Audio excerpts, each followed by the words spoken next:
That sign needs to come down. Now, Victoria Prescott stood at my property line through the December cold. 3 men behind her holding bolt cutters and shovels. Her voice carrying the kind of authority that assumed compliance. "This is my land," I said, stepping forward through the frozen morning air. "You're trespassing. The HOA has authority here." She snapped, gesturing at the "No trespassing" sign I'd posted the day before. "That trail has been community access for years. Then the community's been trespassing for years," I replied, my breath fogging between us in the winter cold. "The survey doesn't lie. You're standing on private property." Behind her, one of the men shifted the bolt cutters uncertainly, looking between Victoria and me. "Cut it down." Victoria ordered without turning around. "Touch that sign," I said quietly, "and I'll file criminal charges. I've got cameras on every approach." Victoria's confident expression flickered for just a second before hardening again. "You're making a mistake," she said. "The HOA board approved community use of this area. We have documentation. Then show me the deed." I said, "Show me the easement. Show me anything that gives you legal right to be here." The silence stretched through the December morning, broken only by wind moving through frozen pine branches. Victoria turned to her crew. "We're leaving.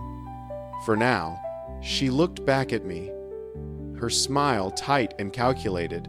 "This isn't over." "No." I agreed. "It's not." But as they walked back down the trail through patches of snow, I pulled out my phone and checked the timestamp on the recording I'd just made. Because what Victoria didn't know yet was that the real problem wasn't the sign. It was the cabin they'd built 500 feet inside my property line. And I'd discovered it that morning. That discovery had started the same way most of my mornings did before sunrise. Black coffee, and a walk along my boundary line through the December darkness. My father had taught me that when I was young, land doesn't protect itself. Over the years, since inheriting his 200 acres of mountain forest, I dealt with small things, hikers who wandered too far, someone pitching a tent near the creek, once a couple who tried to park an RV in a clearing. Those situations usually ended with a conversation and an apology. Most people respect boundaries once they realize they've crossed one. But what I'd seen that morning, just as dawn was breaking through the frozen pines, made my stomach drop. At first, it didn't register as a problem, just a shape where shapes shouldn't be. Straight lines cutting through the natural curve of the forest. Something rigid and deliberate. I stopped walking and looked again through the December cold, squinting through branches heavy with overnight frost. It wasn't a tent. It wasn't a shed. It was a cabin. New lumber. Clean angles. Glass windows catching the early light. The kind of structure that takes planning, money, and confidence. The kind of thing no one builds by accident. I didn't rush toward it. I stood there for a long moment, listening to the forest wake up around me, my breath steaming in the winter air. Then I pulled out my phone and opened the GPS. Checking parcel lines and survey overlays, I knew by heart once, then twice. Then cross-referenced with my father's original survey. There was no mistake. The cabin sat well inside my boundary, not near it, not brushing it, 500 feet inside. That's when it clicked through the December cold. This wasn't a misunderstanding. This wasn't sloppy research. This was someone betting I'd hesitate, that I'd complain, that I'd argue, that I'd get tired. I took photos, wide angles, detail shots. Time and location stamped automatically. The kind of images that don't argue, they just exist. Then I turned around and walked back toward my house through the frozen morning. Coffee still warm in my hand. I didn't call anyone. Not yet. Because people who build like that don't fear confrontation. They fear documentation. And before the sun was fully up, I'd already decided exactly how to answer their invitation. I didn't go back to the cabin right away. Rushing in is how you miss details. And I'd learned over the years that haste hides things. So I finished my coffee, let the morning settle into the December cold, then grabbed my truck keys and drove the long way around. Approaching from the lower ridge, I parked well back and walked to the clearing's edge through patches of snow that hadn't yet melted in the shade. The cabin was more sophisticated than I'd first thought. Proper foundation. Electrical conduit visible. What looked like a waterline trench. This wasn't temporary. This was infrastructure. Someone had invested serious money expecting it to stay. I stood at the tree line for several minutes. Not angry. Just calculating. Because HOAs don't move fast unless they think time is on their side. They build first. Argue later. Rely on momentum. If something stands long enough, people stop questioning it. I wasn't going to let it reach that stage. That's when I made my first move. I walked back to the truck and pulled out two things I always kept behind the seat. A steel T-post and a roll of bright red private property. No trespassing signs.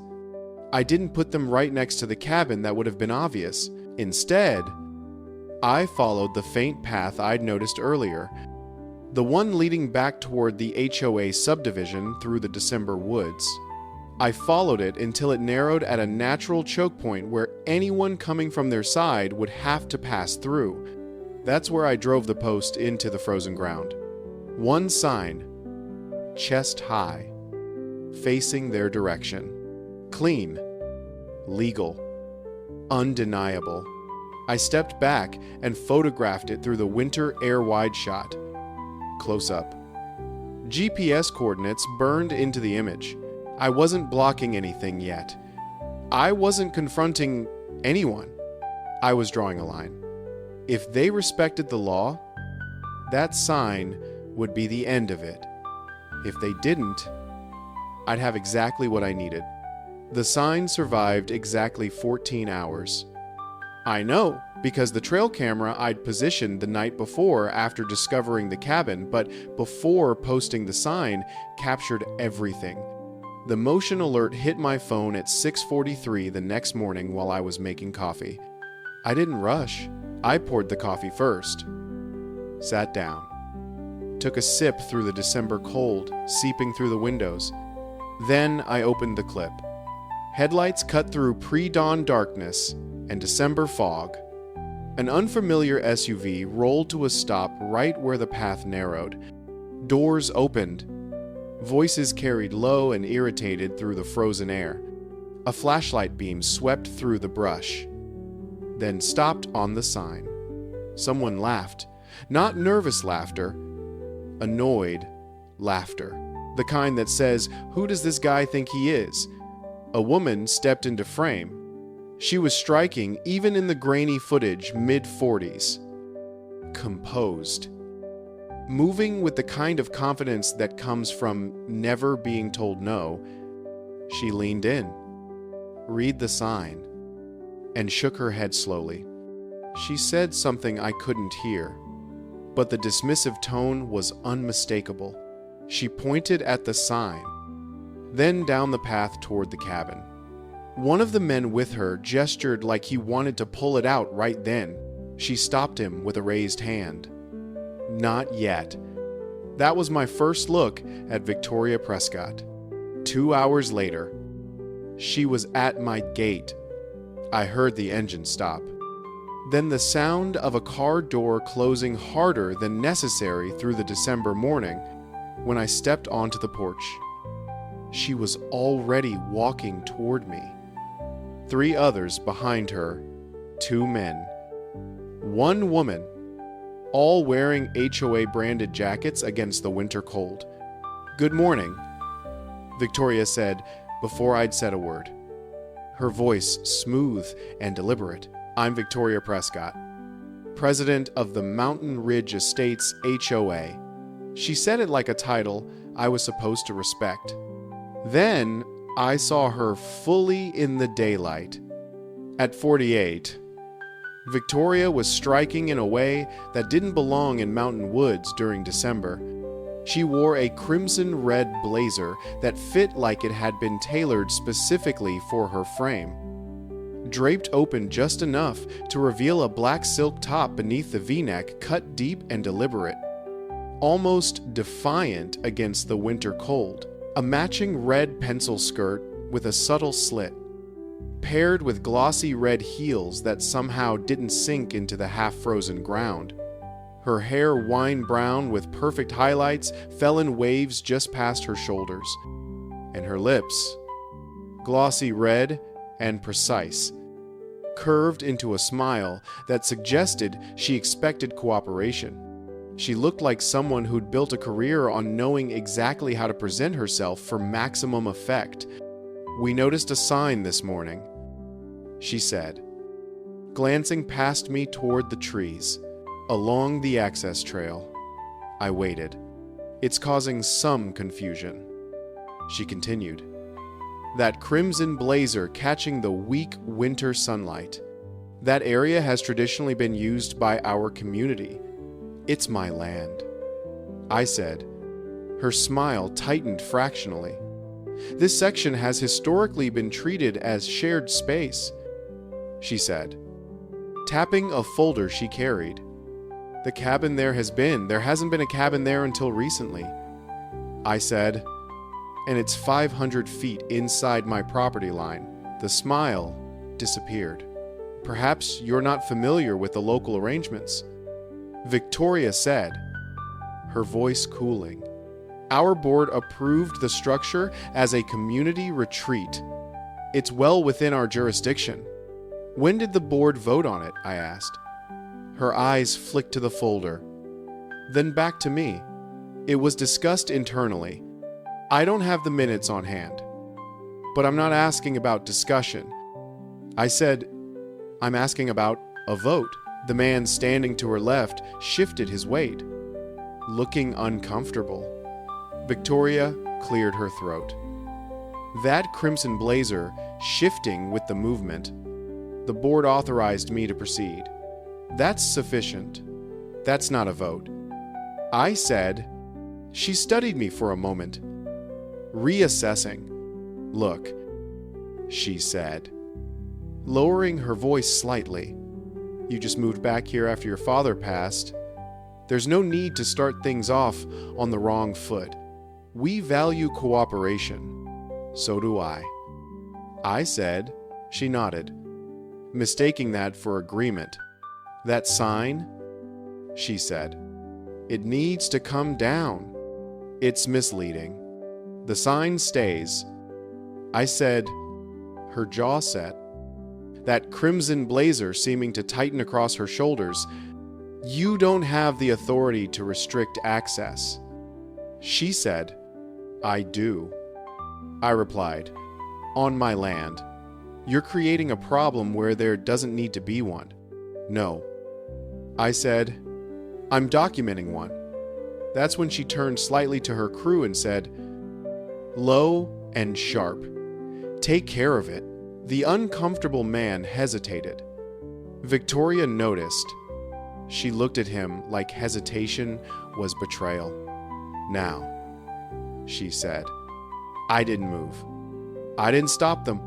I stood on the porch while they walked back down my driveway through the December cold, knowing that the next time I watched the trail camera footage, it wouldn't show a misunderstanding. It would show a crime. They came back at 2:30 that afternoon. not late, not under cover of darkness, broad daylight through the December cold that told me everything I needed to know about how untouchable they felt. The alert hit my phone while I was in the workshop. I didn't stop what I was doing. I finished tightening the bolt, wiped my hands, and then picked up the phone. Same camera, same trail. The SUV rolled in slowly, confidently through patches of snow. Doors opened. Victoria wasn't there. She didn't need to be. She'd already given the order. 2 men stepped into frame. One I recognized from that morning, the one who'd hesitated.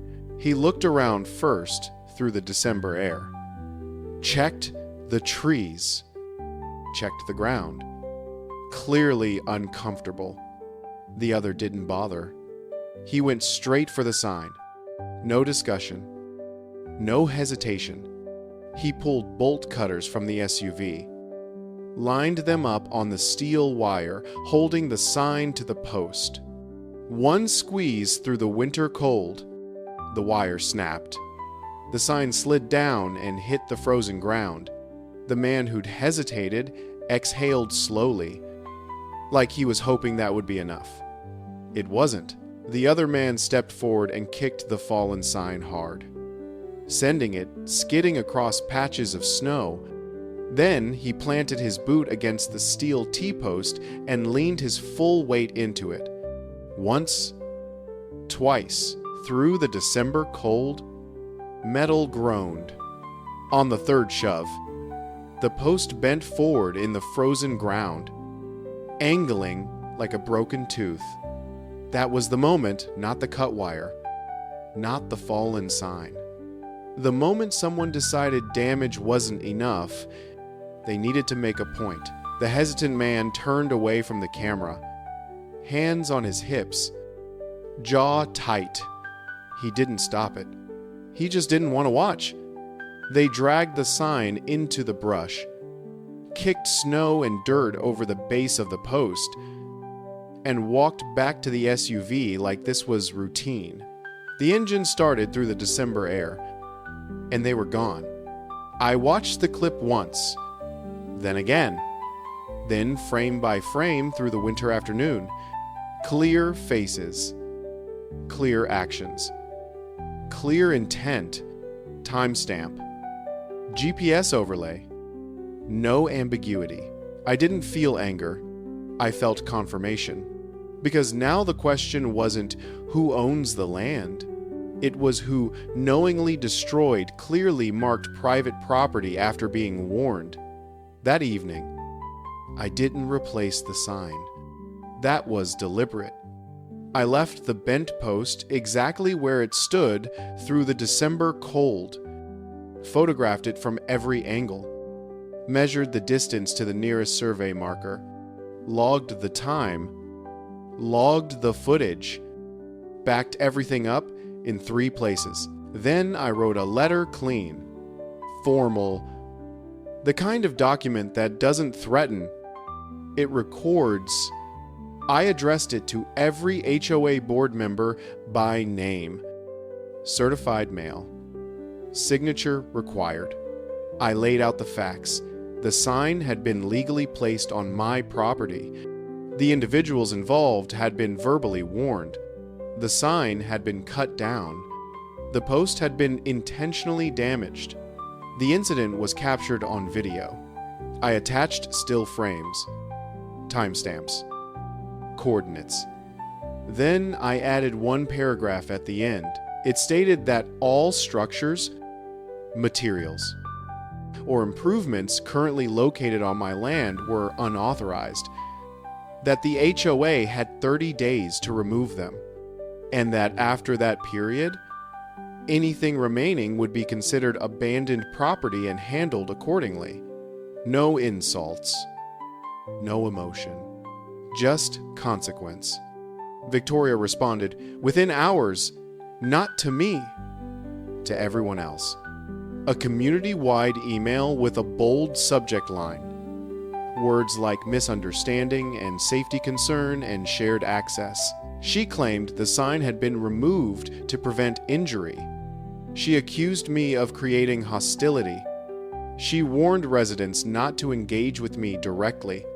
She didn't deny the act. She reframed it. And reframing after the facts are locked is an admission. I didn't reply. I didn't comment. Instead, the next morning through December frost, I replaced the sign. Same spot, same height, same wording, but this time beneath it, I added a second notice. Laminated. Clean font. This area is under video surveillance. No threats. No warnings. Just reality. I drove the post in deeper than before through the frozen ground, took photos, logged everything. If Victoria wanted to claim confusion, she just lost that option. If she wanted to escalate, she'd be doing it knowing she was being recorded. Either way, the path forward had narrowed through the winter cold. I didn't rush to build a fence. That's a mistake people make, thinking momentum is about speed. It isn't. Momentum is about direction. And Victoria was already moving exactly where I wanted her to go. So I waited 2 full days through the December cold. Let the bent post stand. Let the cut wire rust in the winter air.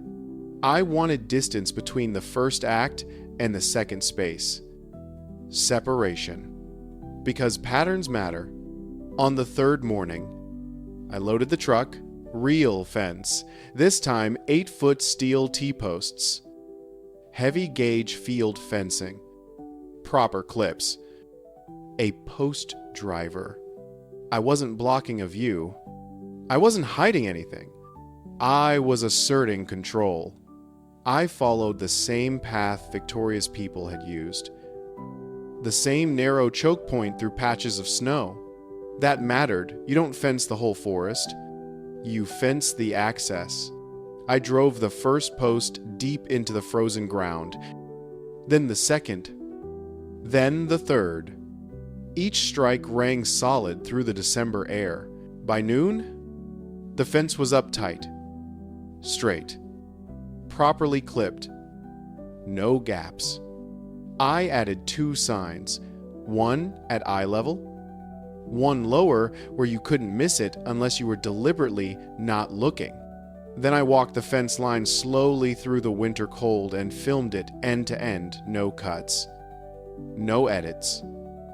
Just a steady documentation showing the posts, the wire, the signs, and the surrounding trees covered in December frost. I ended the video by panning to one of my survey markers and holding frame for 10 full seconds. No ambiguity. That afternoon, Victoria emailed me short, sharp, written like a command, pretending to be a request. She claimed the fence obstructed established community access. She demanded it be removed immediately. She warned of consequences if I didn't comply. She copied the entire board. I read it once, forwarded it to my attorney, and did nothing else. That night, through December darkness, the cameras lit up again. Not one vehicle this time. 2. They parked farther back. Just outside the first camera's range, Victoria had learned something, but not enough. 4 people came in on foot through patches of snow. Flashlights low. Voices hushed. They weren't comfortable anymore. Good. They reached the fence and stopped.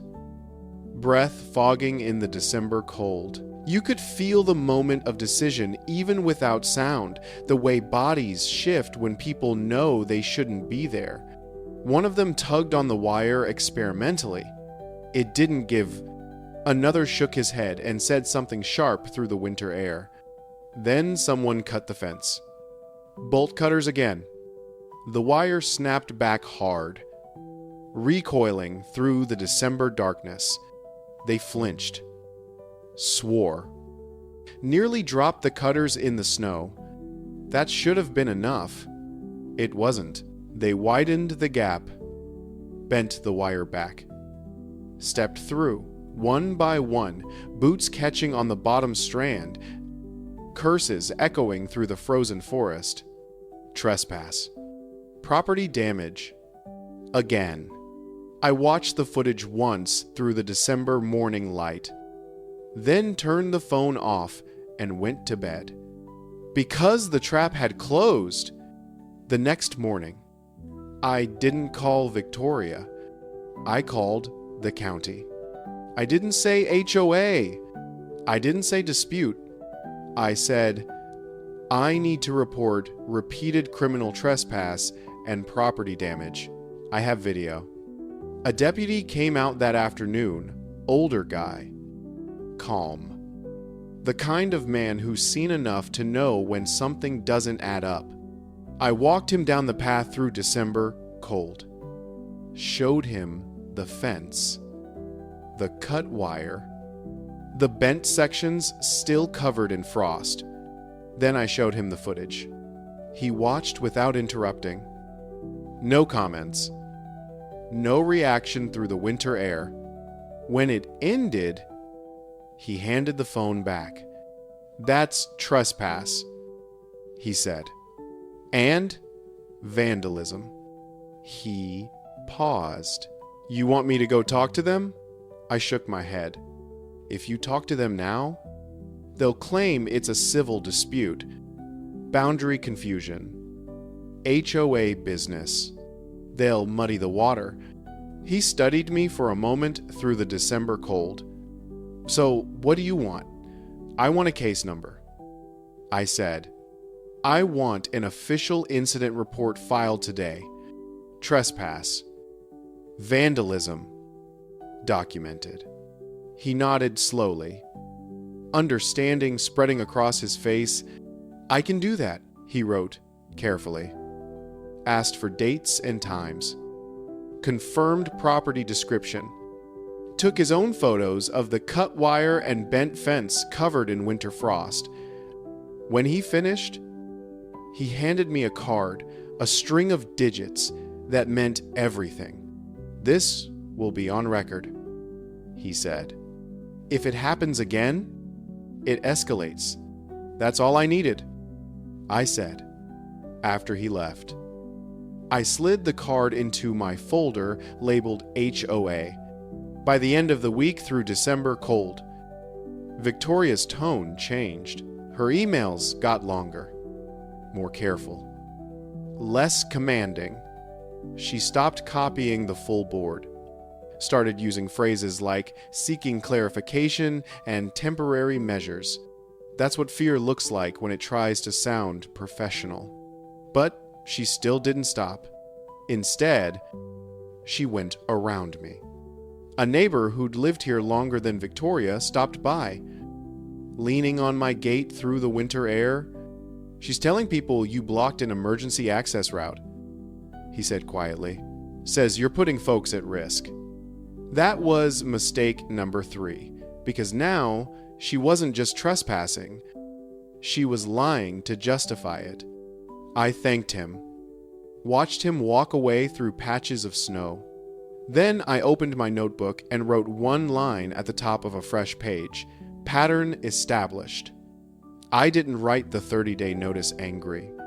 Anger shows up in punctuation, in extra words, in threats that feel good in the moment and look bad later. I waited until the house was quiet through December evening, until the adrenaline had burned off and the facts were all that remained. Then I sat at the table with a yellow legal pad and wrote the outline by hand. Dates, times, actions, evidence. Only after that did I open the laptop through the winter night. The letter wasn't long. Long letters invite arguments. Short ones invite compliance or mistakes. I addressed it to the HOA board. Every member by name. know to whom it may concern. I stated ownership. First parcel number, recorded deed. Survey reference. County file numbers. The kind of details that matter to lawyers and judges. Then I documented the incidents, the initial notice, the sign, the cut wire, the bent post, the fence, the second intrusion. I referenced the case number from the sheriff's department, included still frames from the footage, timestamps, GPS overlays. I didn't editorialize. I didn't accuse. I recorded. Then I got to the point. The letter gave the HOA 30 calendar days to remove all unauthorized structures, materials, and improvements from my property. That included the cabin, any foundations, any utilities, any personal property after 30 days. Anything remaining would be considered abandoned property under state law and handled accordingly, removed, disposed of, or salvaged at the HOA's expense. I didn't threaten to sue. I didn't threaten to demolish anything. I simply stated what would happen. I had the letter notarized that afternoon, then sent it 3 ways. Certified mail with signature required. Email to the board's official address with read receipts, and physical copy delivered to the HOA's registered office. Victoria replied within 24 hours through December, cold. This time she copied an attorney. The tone changed, softer, more formal. Words like requesting clarification and seeking temporary relief. She claimed the HOA believed the cabin fell under a long-standing use agreement. She suggested mediation. She asked that I refrain from unilateral action while discussions continued. She didn't mention the fence. She didn't mention the case number. She didn't mention the video. That omission was loud. I responded once. 1 paragraph. I acknowledged receipt. Confirmed the deadline. Reiterated that any further entry onto my land without permission would be documented and added to the existing incident report. Nothing else.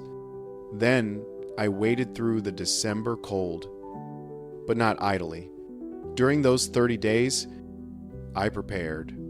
I pulled aerial imagery going back 10 years, no cabin, no clearing, no path visible through any season. I saved copies from different sources so no one could claim manipulation. I reviewed easement law, prescriptive use, adverse possession, the arguments HOAs make when they've overreached. None of it applied. I documented the cabin itself, measurements, materials, condition, photographed everything inside and out through December frost. I also lined up a licensed demolition crew. Not to schedule work, just to confirm availability. Call me when the clock runs out, the contractor said.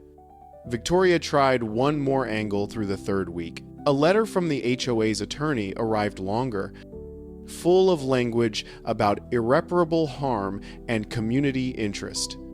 I forwarded it to my attorney. She read it, smiled once, and handed it back. They're posturing. They know the clock is against them. If they believed their own story, they would have gone to court, asked for an injunction, sought an emergency order. They didn't. They sent letters. The deadline came and went quietly through the December cold.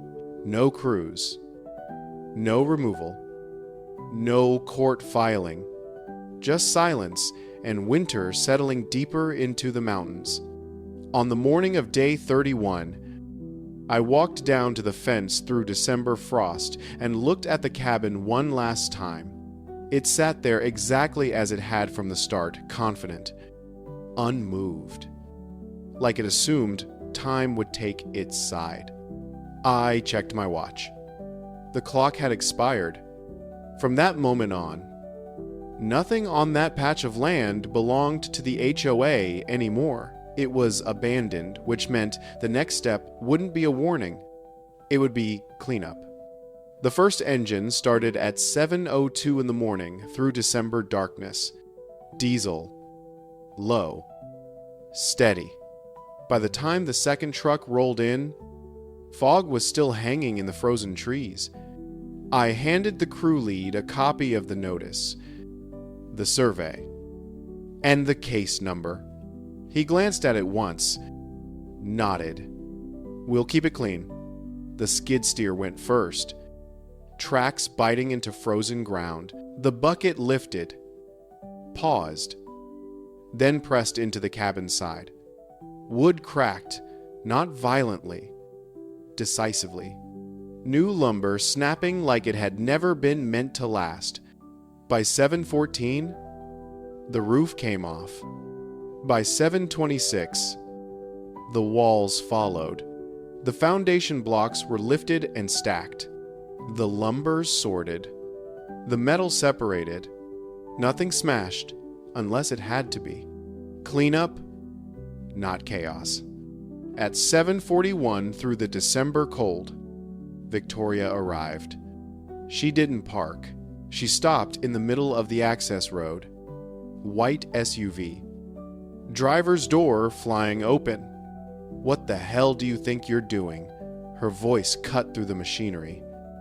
That crimson blazer bright against the gray winter morning. I didn't answer immediately. I waited until the operator killed the engine and the clearing went quiet. Then I turned. You were notified, I said. She marched toward me through patches of snow. Phone already up. Recording. You can't do this. She snapped.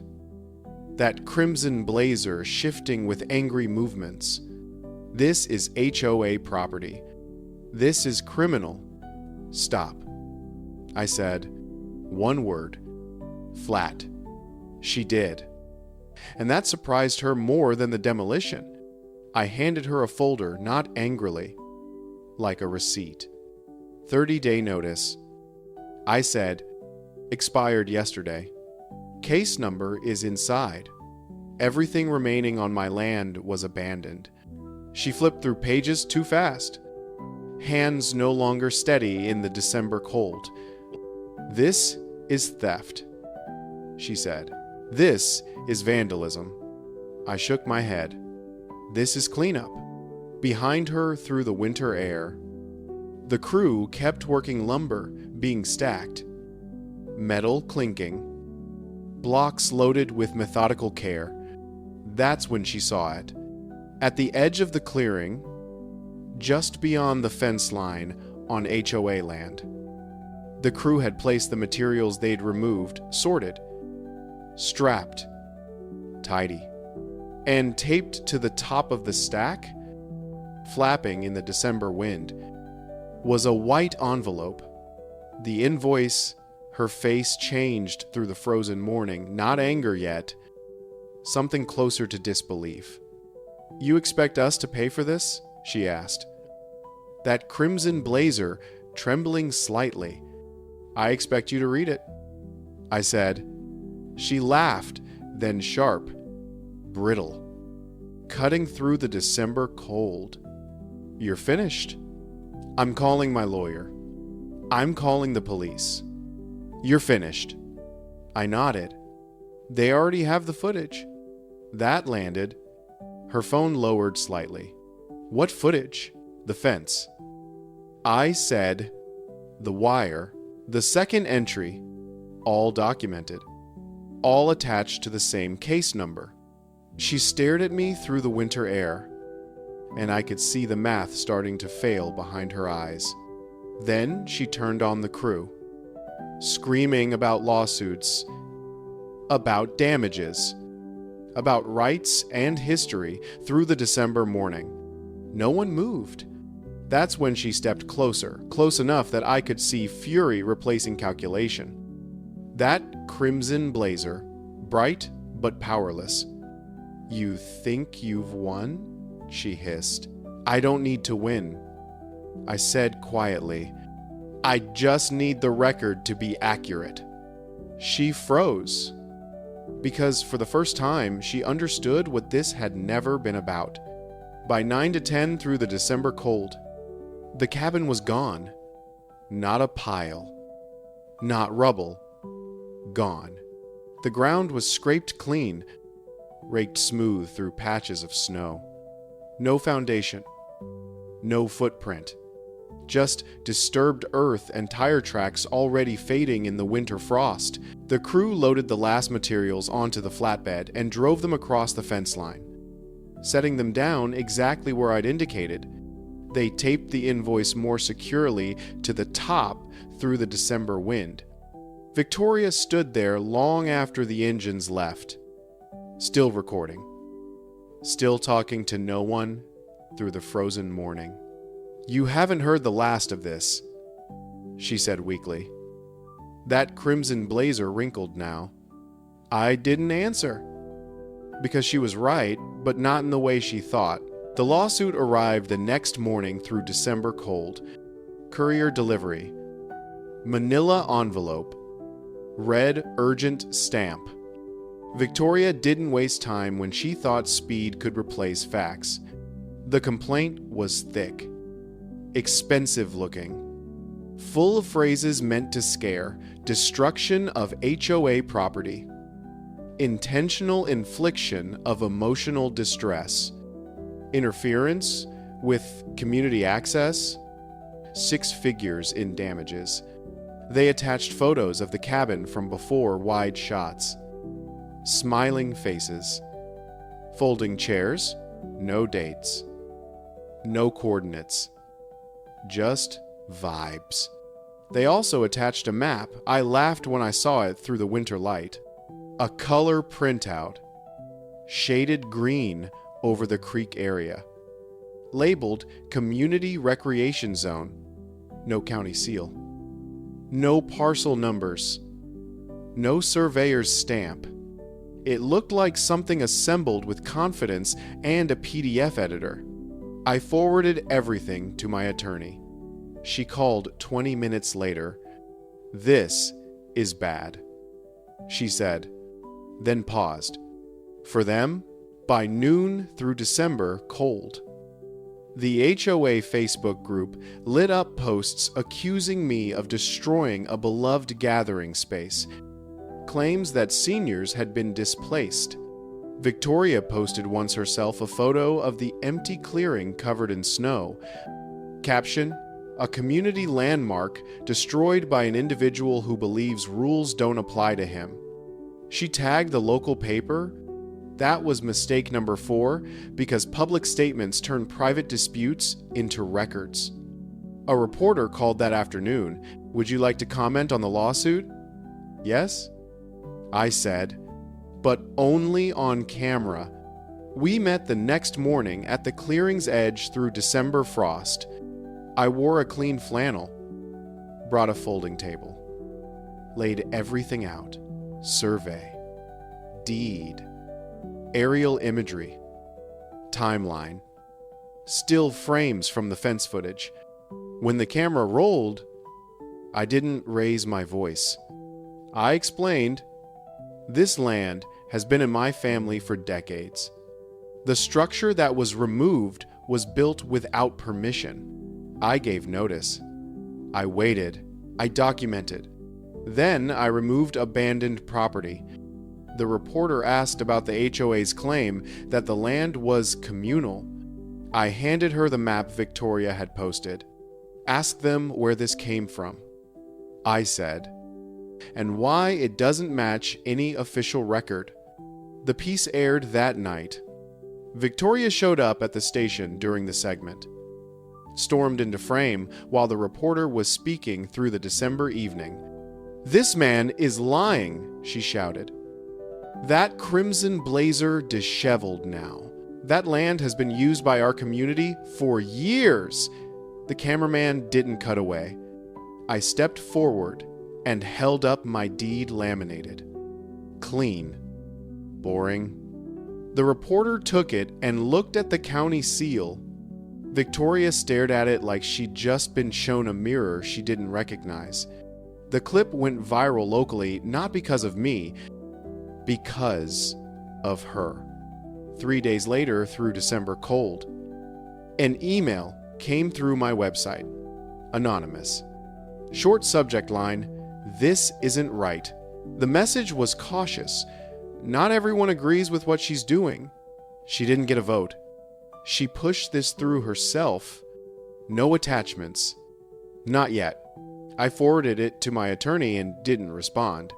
But the next morning, another email arrived, this time with attachments. Internal HOA emails, draft layouts, a file labeled Retreat Layout, Do Not Share. My land outlined in red. Clean lines. Precise placement. And one note in the margin.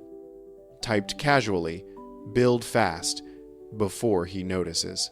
That sentence did more damage than any confession because it established intent. I met with my attorney that afternoon through winter light. We spread everything across the table, emails, drafts, timestamps, the incident report, the demolition notice, the footage logs. She tapped the file once. You don't need more evidence. You need one human being who won't lie. I nodded. I already know who.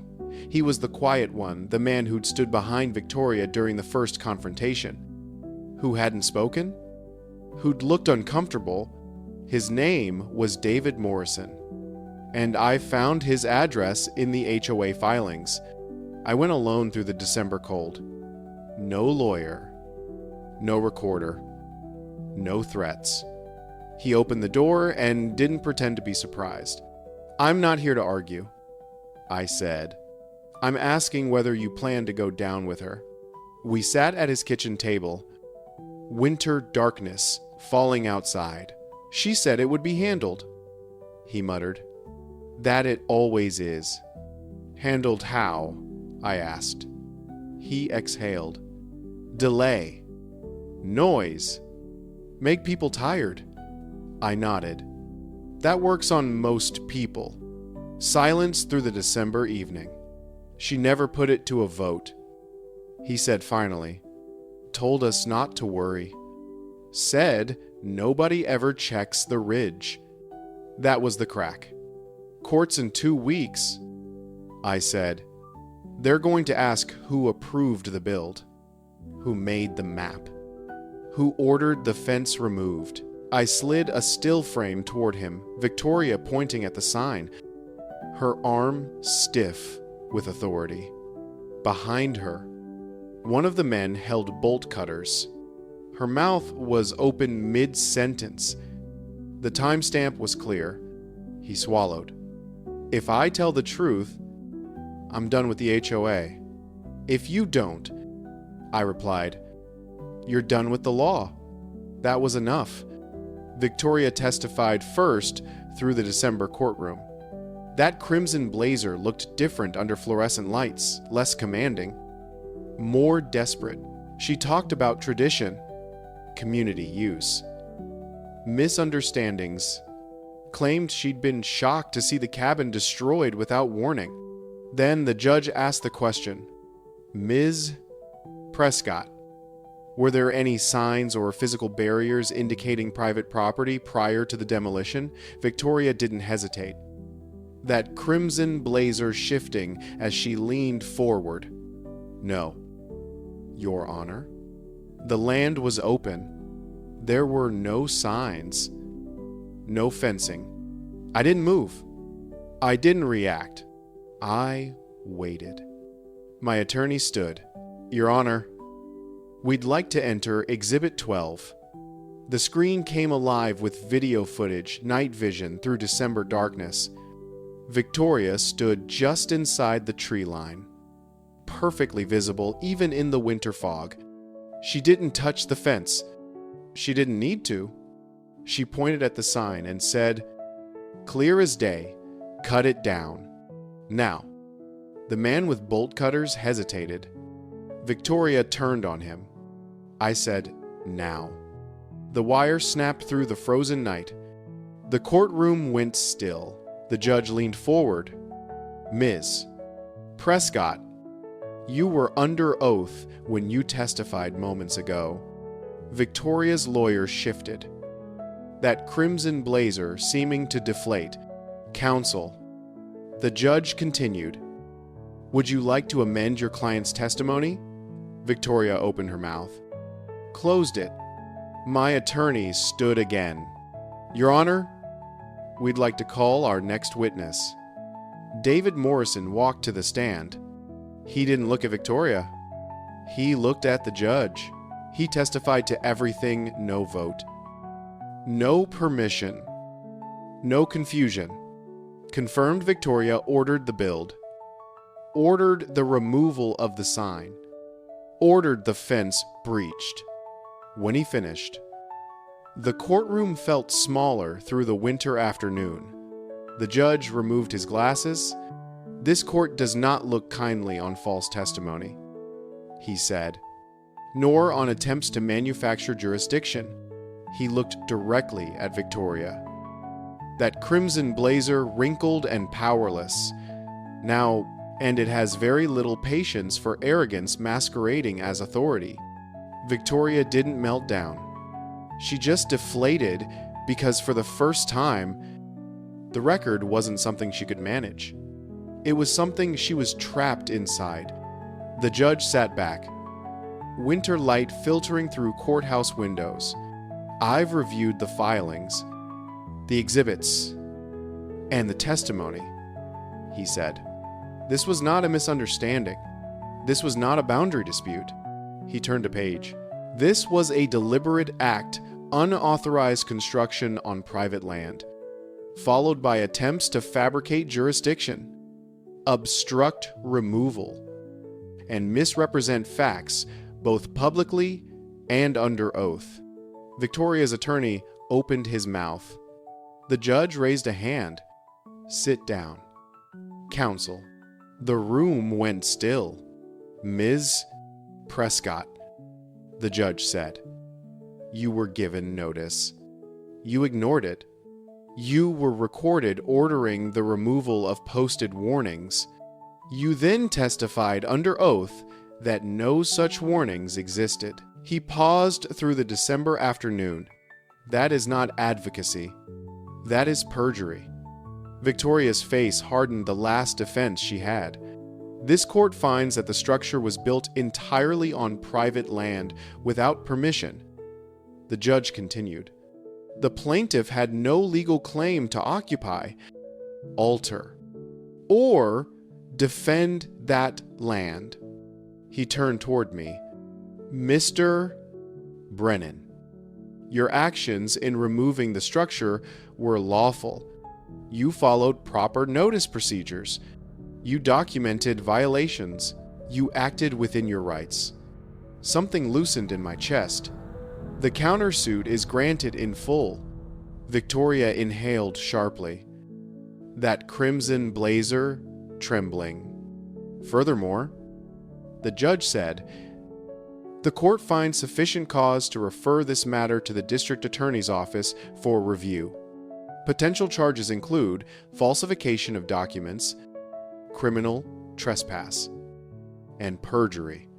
That word landed heavier than any verdict. The judge folded his hands. This court does not exist to rubber stamp entitlement. It exists to enforce boundaries. He looked directly at Victoria through the winter light. And boundaries matter. The gavel came down once. Not loud. Final. Victoria didn't cry. She didn't argue. She gathered her papers slowly. That crimson blazer wrinkled and defeated, and stood on legs that no longer carried authority. Outside, reporters waded through December cold cameras. Microphones. Questions. "Are you satisfied with the outcome?" one asked. I thought about it. I'm relieved. Because the record is now accurate, Victoria pushed past the cameras without a word. That crimson blazer disappearing into the winter afternoon. By that evening, her name disappeared from the HOA website. By the end of the week, her resignation letter circulated. Personal reasons. The lawsuit vanished from the docket like it had never belonged there. A week later, through December morning, the land was quiet again. No trucks. No voices. No structures, pretending they belonged.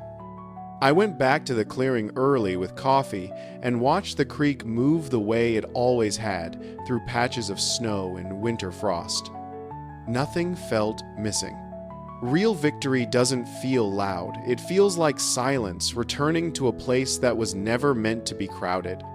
I sat on a fallen log and thought about my father. About how land doesn't need defending every day, only when someone decides rules don't apply to them. Before I left, through the December cold, I set one small wooden sign near the trail, not dramatic, just the truth carved clean, private land. No HOA authority.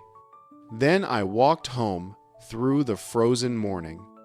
Because peace doesn't come from winning arguments. It comes from holding boundaries and knowing when to enforce them.